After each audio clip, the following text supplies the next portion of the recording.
Hola, muy buenas tardes. Les doy la más cordial de las bienvenidas a la emisión 137 de Conéctate, el espacio de la Dirección de Acompañamiento Universitario. Yo soy Carla Blasquez, es un gusto enviarles un cordial saludo a todos quienes nos están siguiendo en la transmisión a través de TV WAP Canal 18.1, en la plataforma tv.wap.mx, así como en la página de Facebook de TV WAP.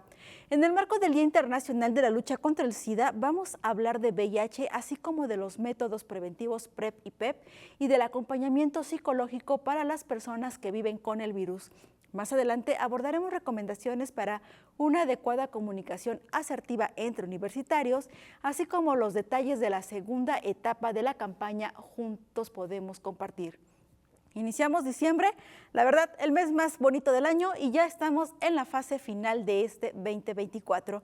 Antes de comenzar, envío un saludo con todo mi afecto a mis compañeras y compañeros de la Dirección de Acompañamiento Universitario y agradezco también el trabajo de este gran equipo de producción de TV WAP que está comandado por Lía Corona y que permite que lleguemos esta tarde hasta ustedes. Recuerden que toda la información de DAO la encuentran en la página www.dau.wap.mx y en redes sociales estamos en Facebook como Dirección de Acompañamiento Universitario, estamos en TikTok, Instagram y YouTube como @DAO_WAP. Y no se les olvide que también estamos ubicadas en el piso 2 de la Torre de Gestión Académica y Servicios Administrativos, mejor conocida por las y los estudiantes como la TUSA, en Ciudad Universitaria, con horario de 9 a 17 horas. Y bueno, quiero comentarles que cada 3 de diciembre recordamos el Día Internacional de las Personas con Discapacidad. Les invito a ver el siguiente video. En 1992, la Asamblea General de Naciones Unidas declaró el 3 de diciembre como el Día Internacional de las Personas con Discapacidad, con el fin de concientizar y promover la inclusión social, el desarrollo, el respeto y la diversidad de todas las personas. Las personas con discapacidad constituyen un 15% de la población mundial. Muchas veces, este grupo de personas se encuentra con grandes dificultades en la sociedad y con frecuencia son objeto de estigmatización y discriminación. Siguen siendo la minoría más marginada del mundo. Es importante crear un ambiente seguro, solidario y respetuoso en donde las condiciones físicas de cada persona no sean motivo de burla, desprecio o rechazo. Las redes sociales, la cultura, el arte y el deporte podrían considerarse como espacios ideales para promover un entorno social más inclusivo. Para Conéctate, Alexa Ramírez. Es importante que fomentemos el liderazgo de las personas con discapacidad para garantizar su inclusión y la toma de decisiones sobre sus vidas. Y bueno, para darles muy buenas noticias también, quiero informarles que el equipo femenil de Topos Fútbol Club se coronó campeón del primer torneo nacional de fútbol 5 para mujeres ciegas. Recordarán que la semana pasada, 2 de sus jugadoras, Lucero Ábalos y Aide Hernández, vinieron a invitarnos a esta junta que tuvo como sede el Centro Deportivo Comunitario La Madriguera. Para llegar a este campeonato, las Topas mantuvieron una ronda invicta al ganar 4-0 al equipo de la CDMX, 3-0 a Tlaxcala y 2-0 al equipo de Jalisco, con quien volverían a enfrentarse en la final, venciendo por el mismo marcador con goles de Aide Hernández. De verdad, de todo corazón, muchísimas felicidades, campeonas. Y sin más, es tiempo de conectar con la salud.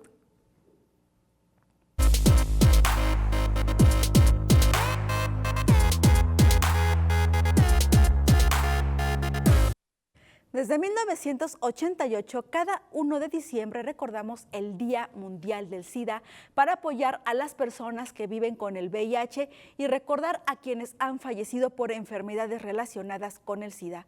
Para este año, ONU-SIDA lleva el lema Sigamos el camino de los derechos.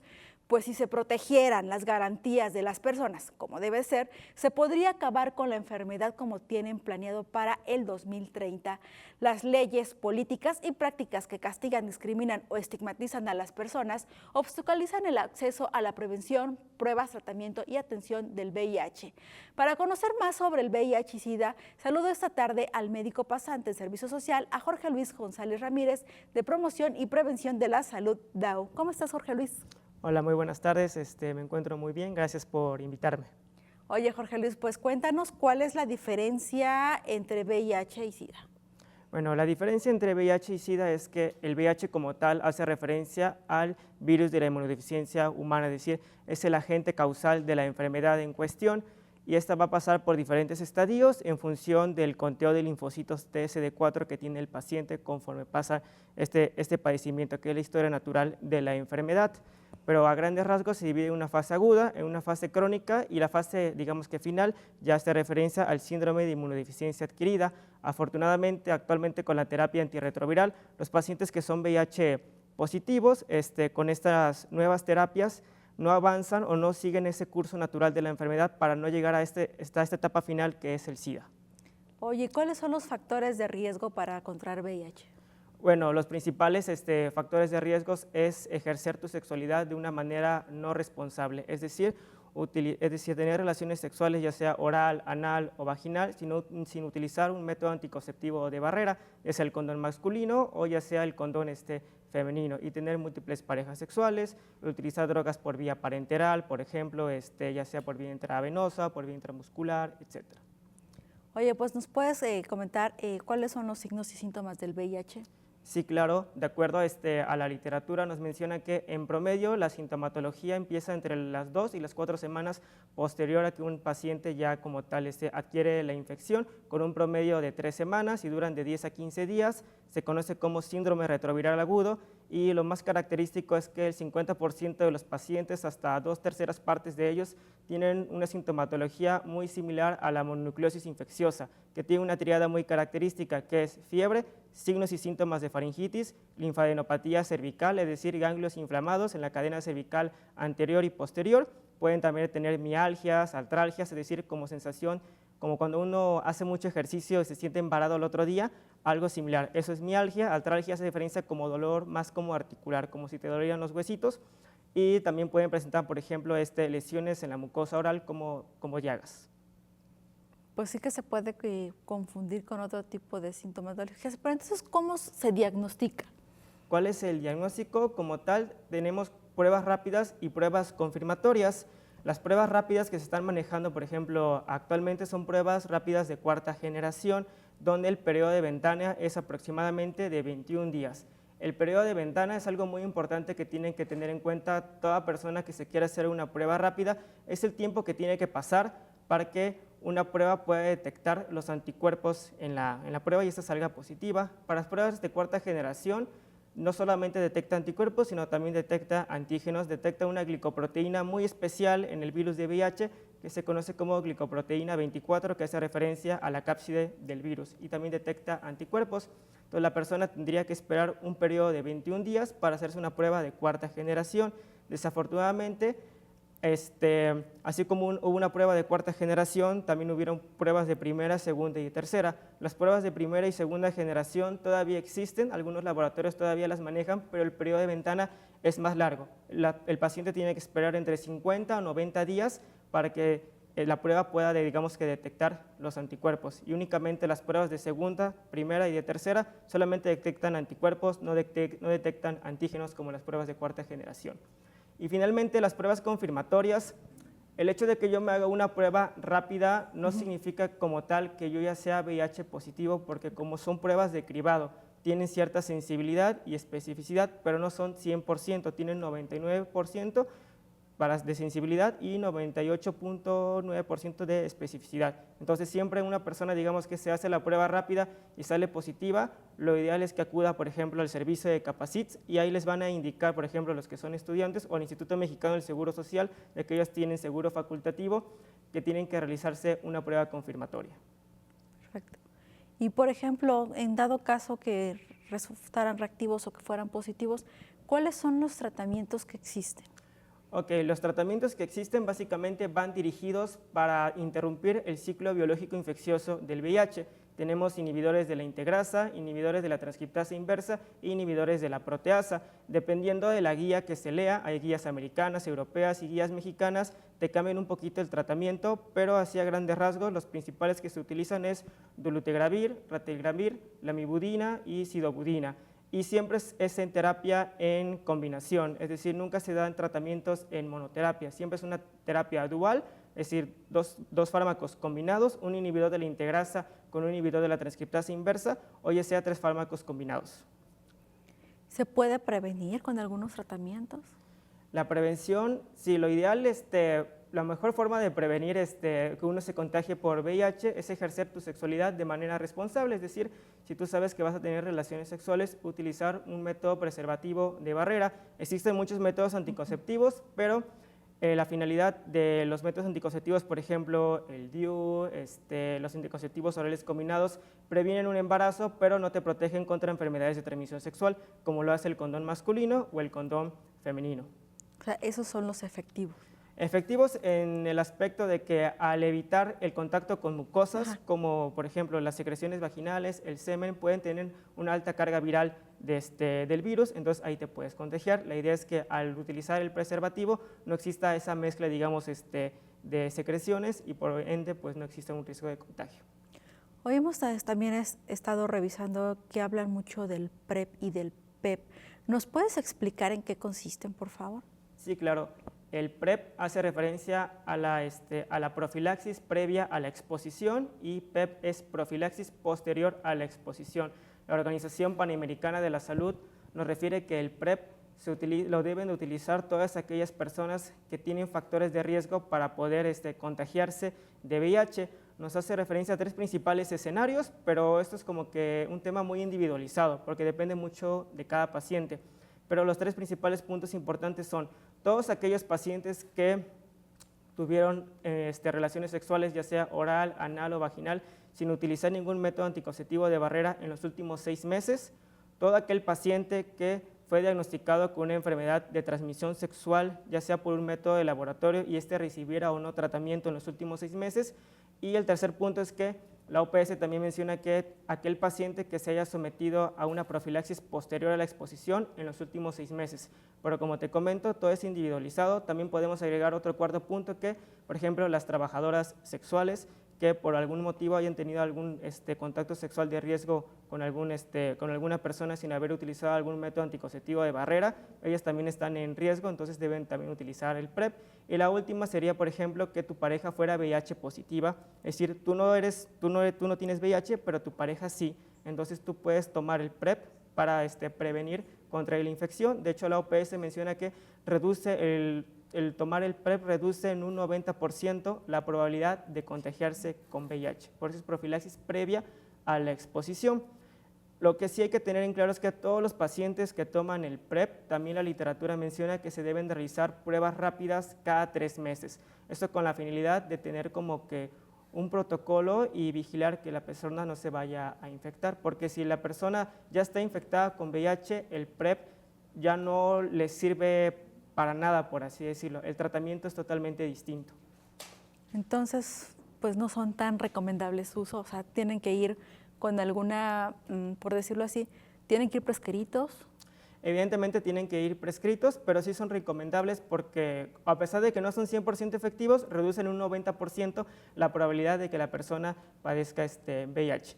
En cuanto al PEP, que es la profilaxis posterior a la exposición, como el nombre lo dice, es que una persona haya tenido una relación sexual de riesgo, por ejemplo, no utilizó algún método preservativo de barrera o el condón se haya roto durante el acto sexual, entonces la literatura menciona que tiene dentro de las primeras 72 horas para tomar los antirretrovirales.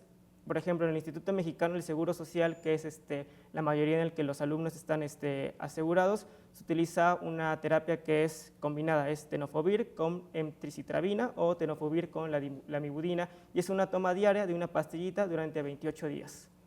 Perfecto, de todos modos, pues ante toda esta información tienen que acercarse precisamente con profesionales de la salud. ¿Algo más que quieras agregar, Jorge Luis? Pues solamente comentarles de que la enfermedad como tal, afortunadamente por la terapia antirretroviral, paciente que es VIH positivo no es una condena de muerte como hace 40 años o 42 años, que fue la primera vez que se aisló como tal el agente en 1983. Entonces, lo ideal es que las personas o los alumnos que tengan dudas, pues realmente se acerquen, por ejemplo, a las UPIPs, a las Unidades de Prevención y Promoción de la Salud. Si tienen alguna duda sobre alguna prueba o sobre los tratamientos, pues se pueden acercar con el pasante que tengan más cerca y con toda confianza le pueden preguntar. Perfecto, muchísimas gracias al médico pasante en Servicio Social, a Jorge Luis González Ramírez, de Promoción y Prevención de la Salud de la Dirección de Acompañamiento Universitario. Muchísimas gracias. Es tiempo de conectar con nuestras emociones.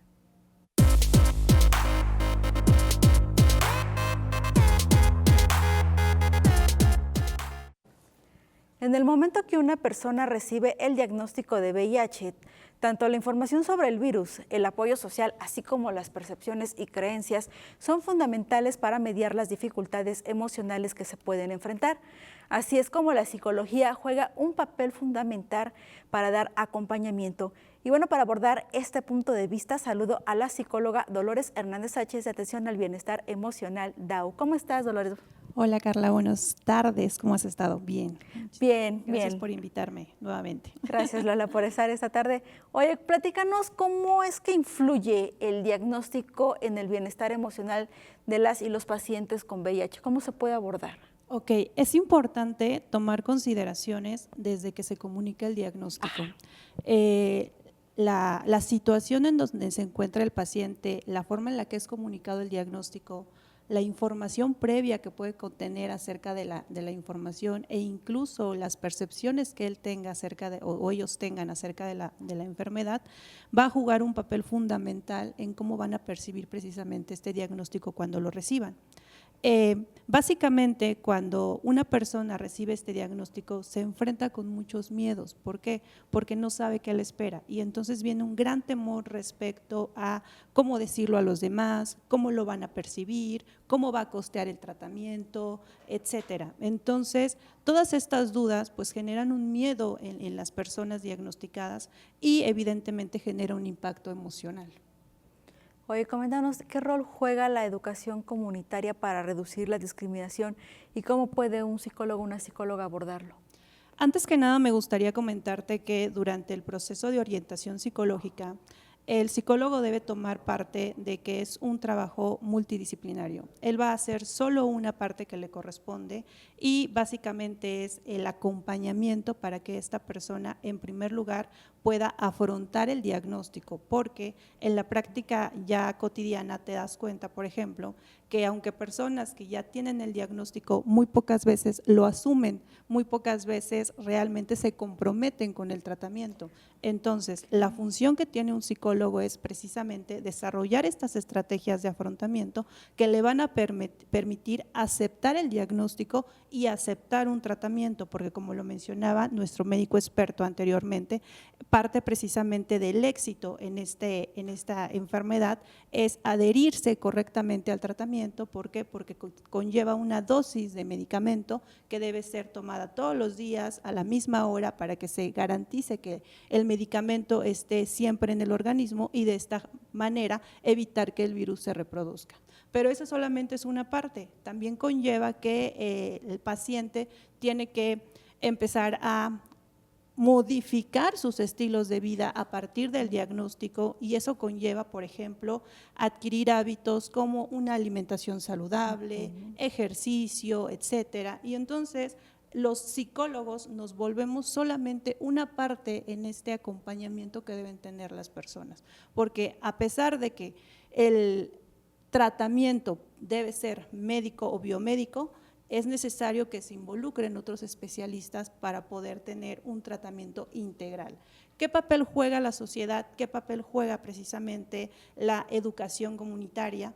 Bueno, pues parte de los estigmas, y hace rato lo mencionabas precisamente. Desafortunadamente, a lo largo de los años, el VIH se ha considerado una enfermedad que desafortunadamente tiene muchos estigmas y esos estigmas tienen que ver mucho con cuestiones moralistas. ¿Por qué? Porque se asocia la enfermedad precisamente, como ya lo mencionaban, con que es una enfermedad que se va a desarrollar o se va a adquirir a través de conductas como lo son precisamente el consumo de sustancias, el trabajo sexual o incluso la diversidad sexual. Así es. Entonces, a a partir de todos estos estigmas que la sociedad empieza a generar, pues entonces una persona que tiene un diagnóstico o que se presume que puede tener un diagnóstico empieza a generar una carga de discriminación y entonces empiezan a tener esta percepción de que incluso es una culpa cargar con esta enfermedad. ¿Por qué? Porque a final de cuentas el contagiarte conlleva precisamente el tener el tener esta percepción de que estás haciendo algo erróneo o estás haciendo algo que la sociedad censura. El SIDA ya es una enfermedad crónica, por ejemplo, como la diabetes. E incluso cuando se habla de estas enfermedades crónicas, se viene con una carga social muy grande porque se asume que el contagio o la enfermedad es responsabilidad del sujeto. Tú no te cuidaste, tú no hiciste las cosas bien, tú, etcétera. Entonces, a partir de esta carga que se le genera al sujeto, pues despierta en ellos muchos miedos y sobre todo empieza a despertar mucha sintomatología asociada a la depresión, a la ansiedad. ¿Por qué? Porque como se sienten juzgados por la misma sociedad, entonces los lleva a un aislamiento social. Y ese aislamiento social los va a llevar precisamente a una depresión o a una ansiedad.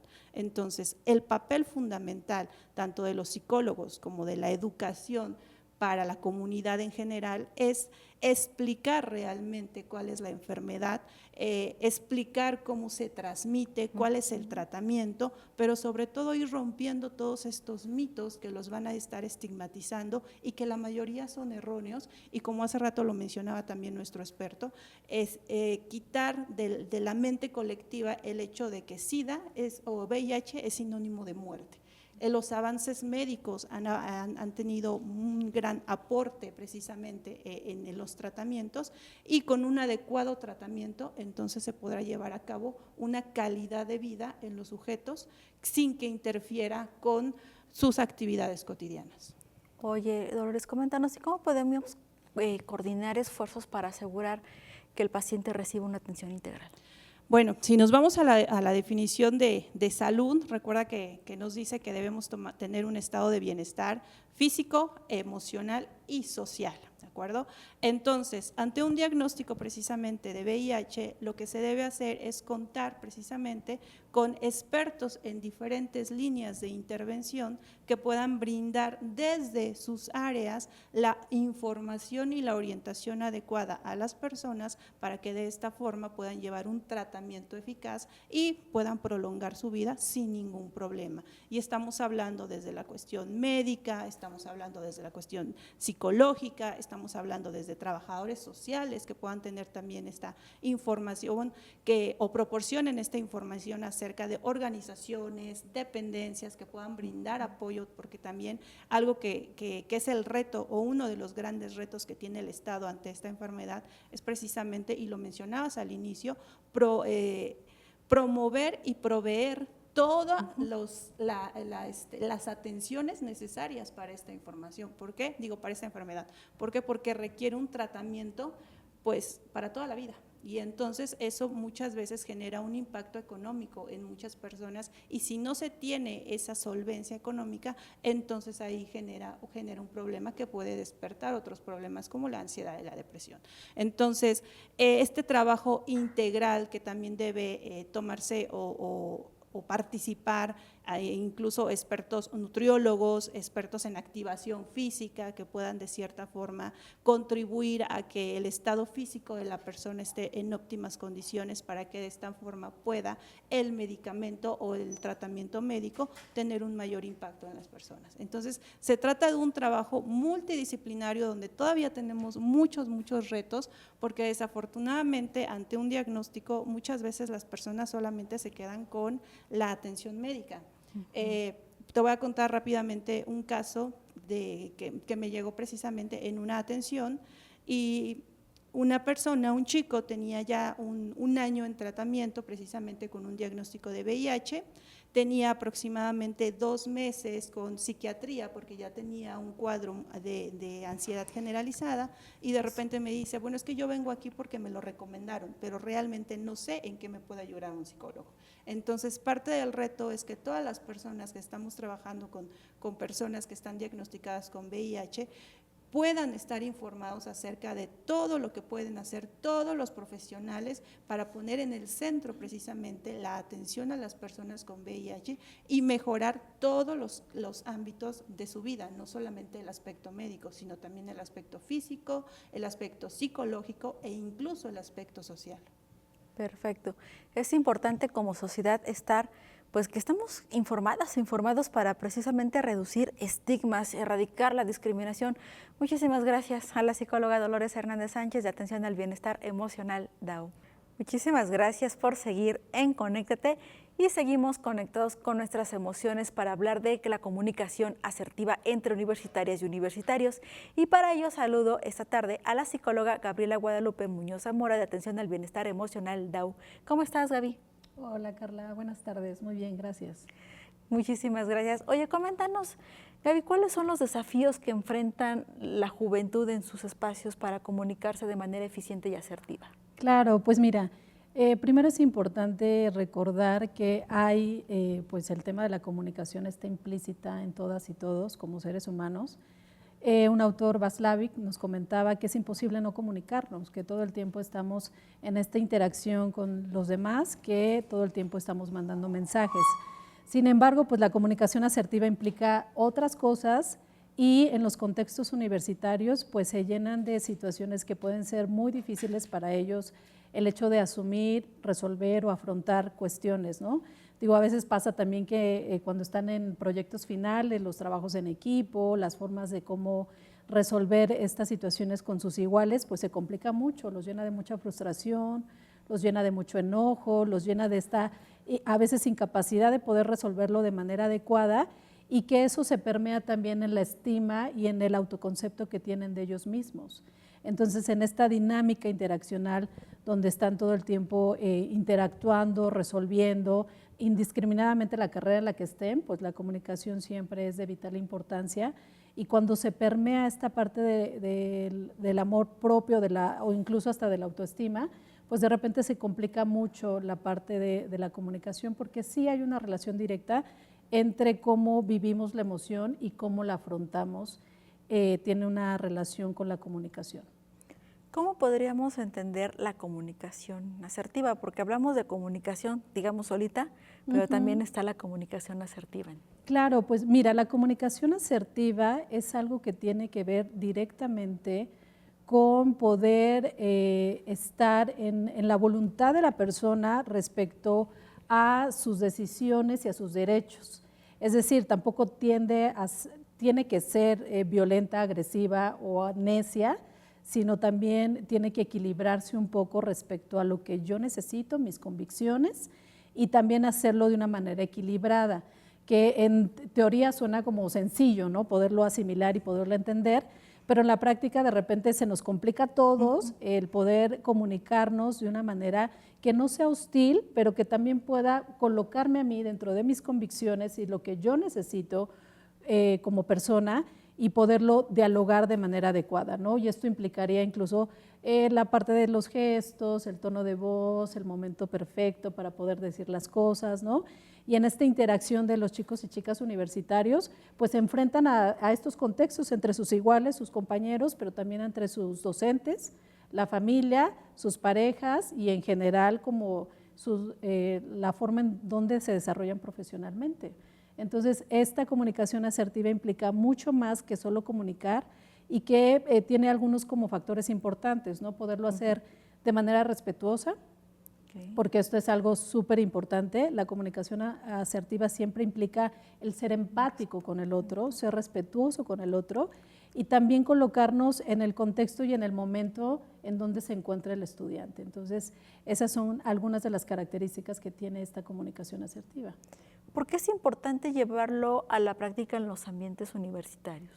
Bueno, es de vital importancia porque, como lo comentábamos, todo el tiempo estamos en esta interacción social. No hay manera de que nos salvemos de eso, ¿no? Y obviamente, dependiendo cada profesión y cada carrera de nuestros chicos universitarios, pues les va a demandar el hecho de que podamos comunicarnos de manera asertiva. Entonces, es importante primero porque crea espacios seguros en sus contextos, es decir, cuando yo estoy desarrollando prácticas profesionales, servicio social o en el aula misma, podemos desarrollar estos contextos seguros donde las relaciones interpersonales se están guiando por respeto y por mandar el mensaje correcto de lo que tenemos que lograr. También se generan conversaciones honestas, se generan conversaciones afectivas. Dentro de la comunicación, de repente nos encontramos mucho en el tema de la consulta con los universitarios, esta situación o esta complejidad de poderse comunicar afectivamente, ¿no? De repente el ser honesto con mi posibilidad, con lo que estoy logrando, con lo que puedo hacer, también es importante. Y el hecho de dirigirme con mis profesores que generen espacios de empatía, de colaboración y de integrarnos a estos equipos y definir o resolver estas demandas que los contextos de los chicos tienen, pues también es muy importante. Y sobre todo también este reconocimiento propio, ¿no? Cuando yo puedo comunicarme de manera honesta, de manera directa, con la mejor forma que yo pueda poseer, porque al final tenemos que recordar que esta es una habilidad que podemos desarrollar, pues esto genera pues un camino un poco más fácil de poder lograr mis objetivos como universitario o universitaria. ¿Hay algunas frases o alguna estrategia, digamos, fácil para que entre estudiantes, entre jóvenes, puedan comenzar con este camino a la comunicación asertiva? Pues mira, la comunicación asertiva debería de ser un estilo de comunicación dentro de nuestras comunidades universitarias, ya que esto, insisto, les va a permitir esta facilidad de interacción entre iguales y obviamente entre profesores, jerarquía y contextos en los que los estudiantes se van a enfrentar. Entonces, la forma en cómo lo podemos hacer, bueno, principalmente entender que para poderme comunicar asertivamente necesito reconocer cómo me siento, necesito saber en esta parte honesta de mi persona, el hecho de saber cómo estoy para poder pedir lo que necesito. Y recordar que una comunicación asertiva no es sinónimo de ser sumiso o aceptar todo lo que aquel o aquella me dice, sino realmente buscar un equilibrio, porque la comunicación asertiva también nos ayuda a solucionar conflictos, ¿no? El hecho de que haya situaciones dentro de las aulas o en los contextos universitarios, pues implica interacciones humanas donde todo el tiempo pues podemos estar o no de acuerdo o podemos tener disgustos, podemos sentirnos molestos, irritados, enojados, y bajo este contexto de comunicación asertiva pues es una solución eficiente a esta resolución de conflictos donde tú y yo podemos expresar de una manera tranquila, sin ser violento, aquello que necesitamos para que encontremos la mejor solución en el momento que se indique. Entonces, creo que es importante reconocer cómo estamos, cómo nos sentimos, saber que hay caminos distintos para podernos comunicar, porque de repente en consulta también escuchamos mucho esta situación, no es que no sé cómo hacerlo, ¿no? O sea, de repente traemos estos aprendizajes de comunicación que ya tenemos como establecidos y de repente no saben cómo comunicarse o cómo afrontar algunas situaciones. Y siempre partimos de la idea de saber, a ver, ¿cómo me estoy sintiendo con esto y qué necesito, ¿no? Y bajo esta convicción de cómo lo vivo, puedo entender al otro mediante la empatía, mediante el respeto, para poder dialogar y poder solucionar o afrontar lo que se está presentando en su contexto. Ustedes como profesionales de la salud emocional podrían apoyar. Sí, claro que sí, dentro de la atención a bienestar emocional, pues parte de lo que hacemos dentro de la consulta es generar en nuestros universitarios pues habilidades sociales en general, pero la habilidad de comunicarse y de poder experimentar de una manera más consciente lo que está sintiendo y viviendo, también es algo que trabajamos dentro de la consulta y que podemos hacer énfasis en esto que requiere el alumnado. Aunque regularmente, Gaby, cuando llegan, pues es cuando ya vienen, la juventud pues ya viene un poco desbordada también de sus emociones, ¿no? Al no saber esta parte de la comunicación asertiva. Y lo dijiste bien, regularmente sucede en los trabajos finales, ¿no? Cuando les hacen trabajar en equipo.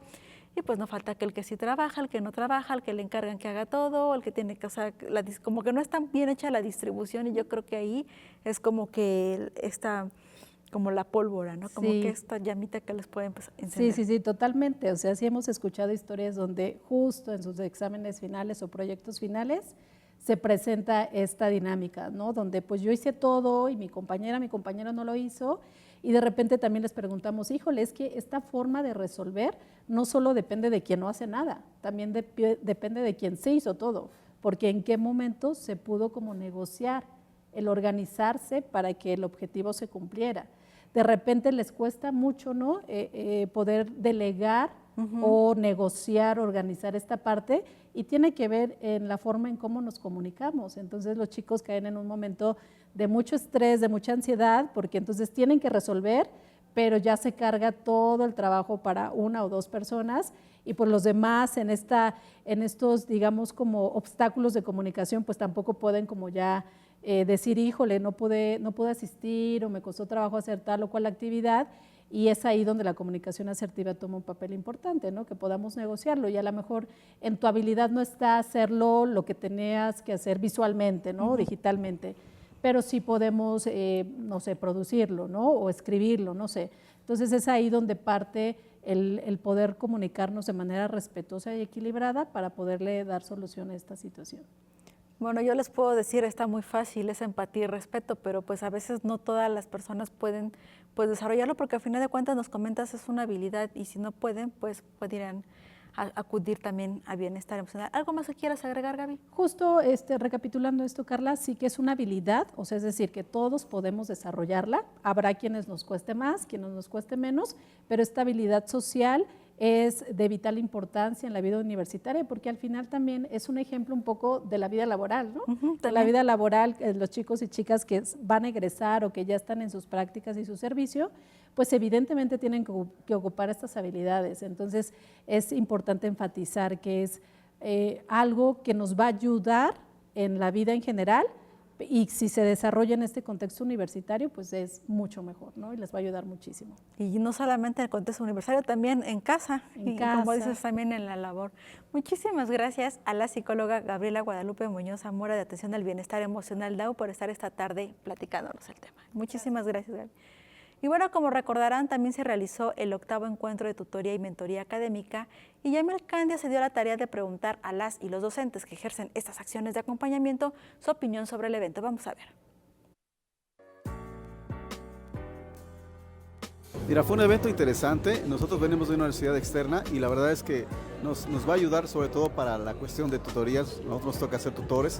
Entonces yo creo que sí es importante ver qué está pasando fuera de nuestra universidad, en este caso aquí en la UAP, y sin duda pues fue una gran experiencia. Pues ha sido un evento académico, pero al mismo tiempo la atención muestra la atención que debemos tener hacia los estudiantes dentro del aula, fuera del aula, y la relación o el vínculo con la docencia. Me ha parecido muy relevante. Ha sido la primera vez que ya se toca este tema de la salud mental en el aula, y desde luego también los estereotipos que estamos teniendo hacia los estudiantes. Creo que es tiempo de intervenir, y este encuentro me ha abierto la pauta para buscar de qué manera podemos dar intervención en los estudiantes y hacia uno mismo como docente. Pues nos pareció muy bien, porque de esta manera conocemos todo lo relacionado al comportamiento de los chicos, ¿sí? Y unas atenciones especiales, porque no solamente aprendimos a conocerlos en sus actitudes, sino también nos pusimos en su valor de ellos. Hola, muy buenas tardes. Me pareció muy bueno, muy oportuno, los temas muy adecuados a las relaciones que tenemos con los estudiantes, con los demás docentes, tutores, y aparte de que es un espacio de convivencia sano, de interacción, entonces muy adecuado. Buenas tardes, pues fue una gran oportunidad para poder aprender, para seguir mejorando, para poder dar una mejor atención a nuestros estudiantes. Pero también fue un espacio para que los estudiantes nos conocieran y de convivencia. Realmente el esfuerzo que se hizo por llevar a cabo este evento fue muy bueno, la organización fue excelente y creo que lo que intenta nuestra universidad es eso, incluirnos cada vez más y que podamos realizar estas actividades de una mejor manera. Me ha parecido fascinante. He asistido a los encuentros anteriores, los que fueron en físico y los virtuales, y sí vi un gran avance, un gran desarrollo en cuanto a todas las estrategias. Estuvo muy bien, desde mi punto de vista, 10 de 10. Mira, yo creo que los tres fueron interesantes.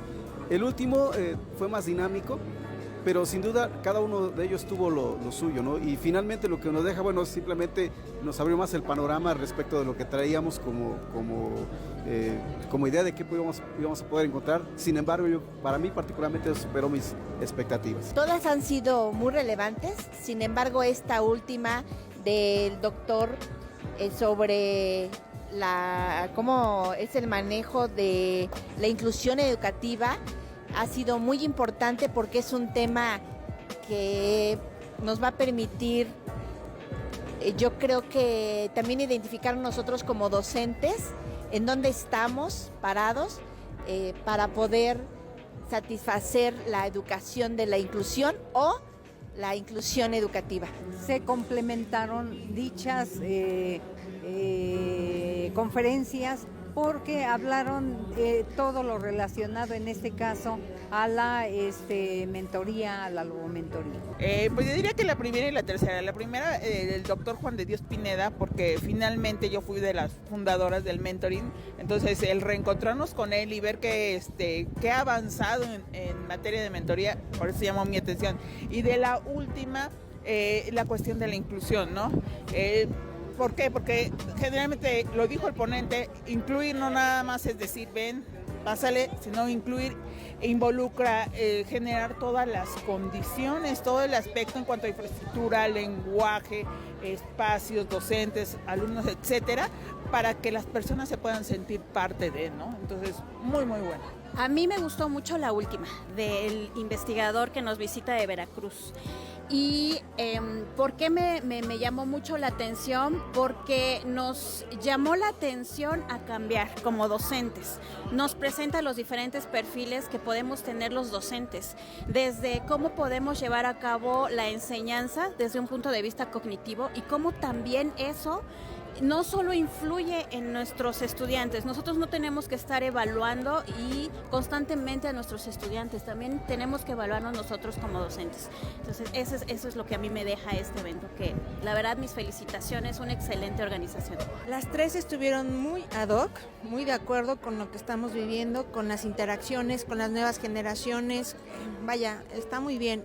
La reflexión que me dejó es que finalmente tenemos que evolucionar como especie, ya no tanto como tutores o como estudiantes, sino como especie. ¿Por qué? Porque el cambio climático también nos está afectando y aunque no querramos verlo, pertenecemos a este ecosistema llamado mundo.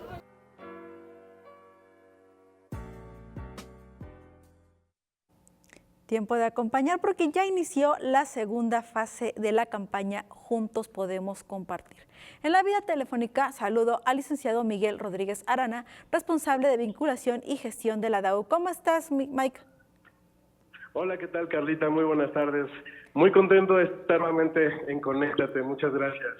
Oye, Mike, coméntanos en qué consiste esta segunda fase de la campaña.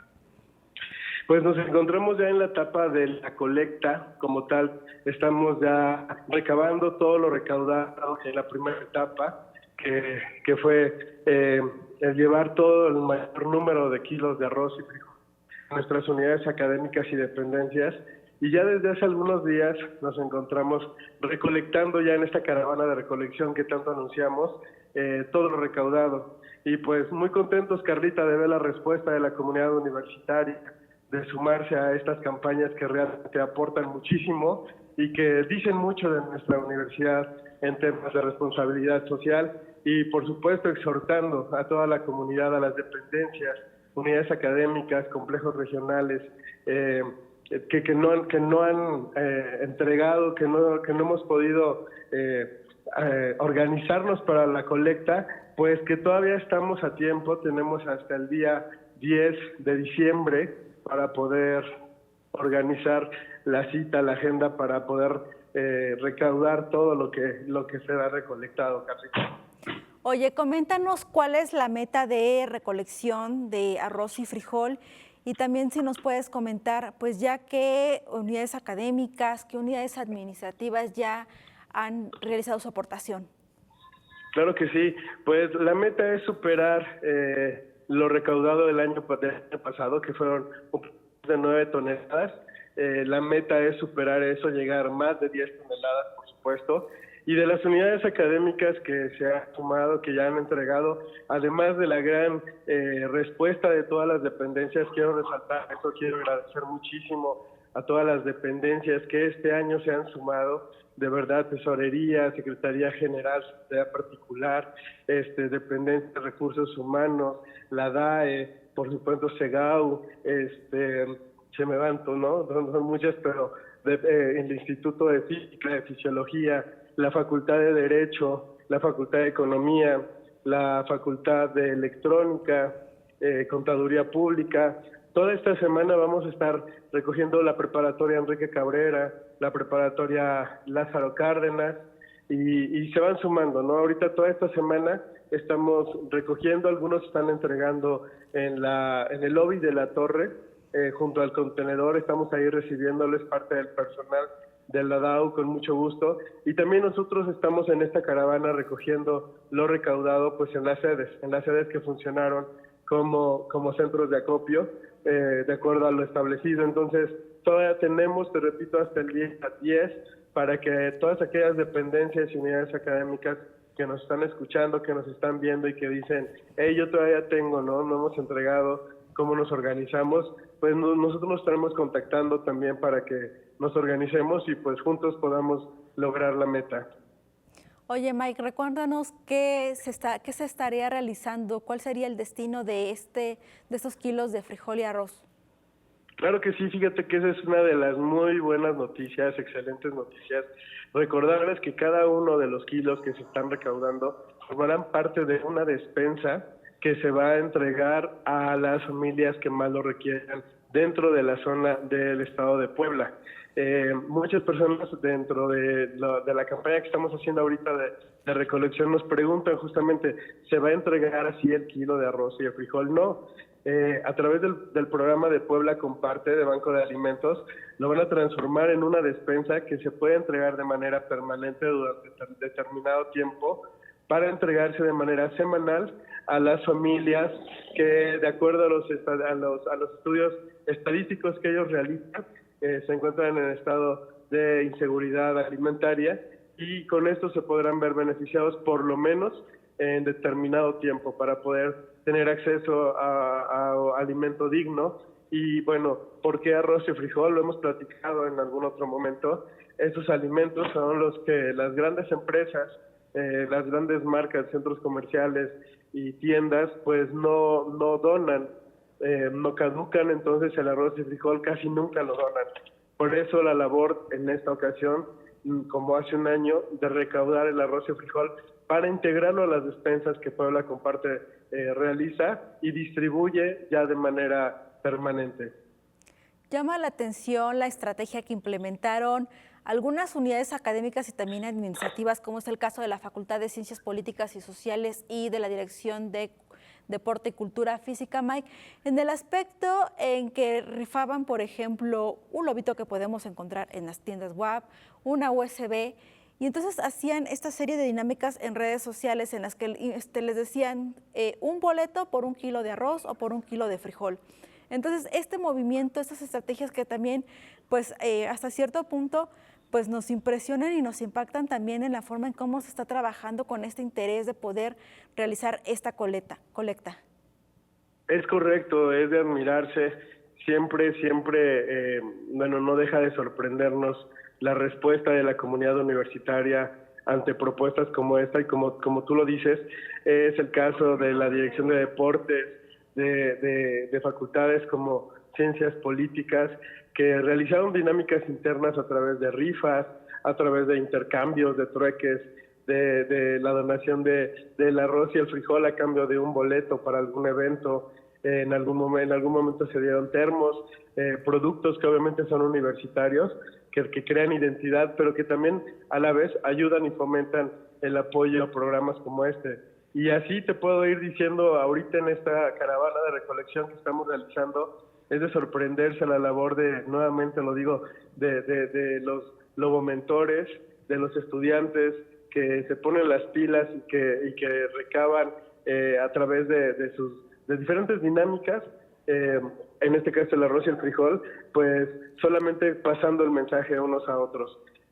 La mayoría de los coordinadores, de tutores, de los enlaces que tuvimos en cada unidad académica nos piden resaltar eso, ¿no? Que es una labor exclusiva de los estudiantes, en donde sí, a través de los maestros, a través de los directivos, se fomenta el apoyo, pero quien lo realiza como tal, pues son los estudiantes. Además, Carlita, déjame dar un comentario muy importante. Adelante. El Círculo Infantil en esta ocasión nos ha sorprendido de manera de verdad muy grata.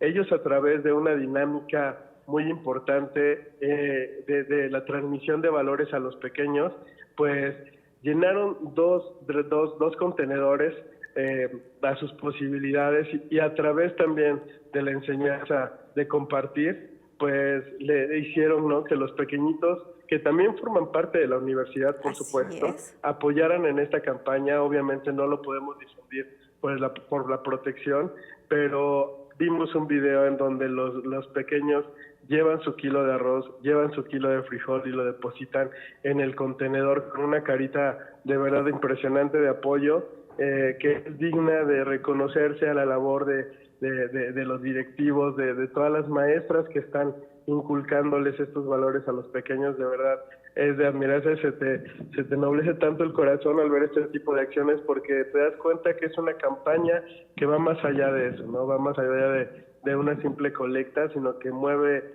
emociones y crea valores además. Qué ternura que las y los pequeños universitarios estén poniendo el ejemplo, desde chiquitos ya están compartiendo, ya tengan esta cultura. Oye, Mike, nada más rápidamente recuérdanos hasta cuándo las demás dependencias y unidades académicas, y si es que alguien de la sociedad quisiera donar, pudiera hacerlo. Claro que sí, Carlita, con mucho gusto. Tenemos hasta el 10 de diciembre para poder seguir recolectando el mayor número de arroz y frijol. Por favor, a todos los que nos están escuchando, ayúdenos a superar la meta. Tengan por seguro que cada kilo de arroz y frijol va a llegar a un excelente destino. Para las personas que quieran donar y que son externos a la universidad, lo pueden realizar en la planta baja de la torre, en el contenedor que tenemos situado frente a la recepción, y indicando solamente que vienen a dejar sus kilos de arroz y de frijol, y ahí se les va a recibir. Y tenemos hasta el día 10 en cualquiera de las unidades también que no hayan entregado y que sí hayan recogido, pues se pueden comunicar con nosotros a la DAU para que nos organicemos, y con mucho gusto vamos a traer lo recolectado hasta donde estén. Muchísimas gracias a Miguel Rodríguez Arana, responsable de vinculación y gestión de la Dirección de Acompañamiento Universitario. Ahí está la invitación, todavía tienen tiempo para donar sus kilos de arroz y frijol. Bueno, nos vamos. Muchísimas gracias por acompañarnos esta tarde. A nombre de la maestra Nadia Caterina Huerta Jiménez y de quienes integramos el equipo DAU, se despide de ustedes Carla Blasquez. Conectamos el próximo miércoles.